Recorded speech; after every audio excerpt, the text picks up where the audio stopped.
तो जैसे fatty liver होता है, इन ग्लैंड्स में ऐसा क्या हो जाता है कि ये ढंग से काम नहीं करती? फैटी लिवर तो एक मेटाबॉलिक सिंड्रोम का एक पार्ट ही है जो बहुत लोग समझ नहीं पाते फैटी लिवर क्या है। कोई हार्मोन कम हो जाता है बॉडी में, जैसे कहते हैं ना कि भाई इंसुलिन देने लगे, तो क्या इससे ये ठीक हो जाता है? गहरा सवाल है कि क्या ये ठीक होता है, और ये हर पेशेंट हमसे पूछता है क्या ये क्योर हो जाएगा। सो फंक्शनल मेडिसिन क्या ये इंक्वायरी के पाथ पे काम करती है कि हाँ। भाई कॉज तक पहुंचना, और have you heard of it? Yes of course, like functional dyspepsia, functional migraine, functional headache, functional constipation, so many things are functional. Functional का मतलब क्या है? इसका कोई ऑर्गेनिक कॉज नहीं है। हमारे उसमें 5 कोश डिफाइन करे गए हैं ना, कि प्राणमय कोश, अन्नमय कोश, विज्ञानमय कोश, आनंदमय कोश करके। तो जो मेडिसिन है, मॉडर्न मेडिसिन, वो कौन से कोशा पे ऑपरेट करती है?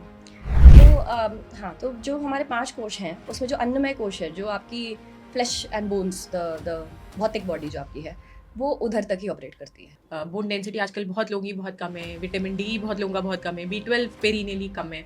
सो ऐसे केसेस में व्हाट डू यू एडवाइज अगर कोई मेनोपॉजल लेडी आपके पास आती है तो? सो विटामिन डी के कम होने का पहले I tell you, so it is very very common. Why is it common? Because vitamin D हमें सन में रहने से ही मिलेगा। एक ड्रग बड़ी पॉपुलर हो रही है ना, मंजारो और ओजेम्पिक, है ना, and GLP-1 receptor agonist, right? हाँ, तो जी। इसके बारे में थोड़ा सा बताइए ऑडियंस। सो इनका ये है कि अगर हम इसको केवल एक मिरेकल ड्रग की तरह यूज़ करने लगे, इसका बहुत मिसयूज़ हो रहा है इस वजह से। कोई हाई कॉर्टिसोल का पेशेंट आता है, how do you deal as an endocrinologist? So see, the cortisol is, जब हम कहते हैं हाई कॉर्टिसोल, उसको कहते हैं कुशिंग्स डिजीज, वो पैथोलॉजी है। What you have to say to these mothers that they are active but भैया बहुत पतला है, इसे कुछ खिला पिला के मोटा कर दो।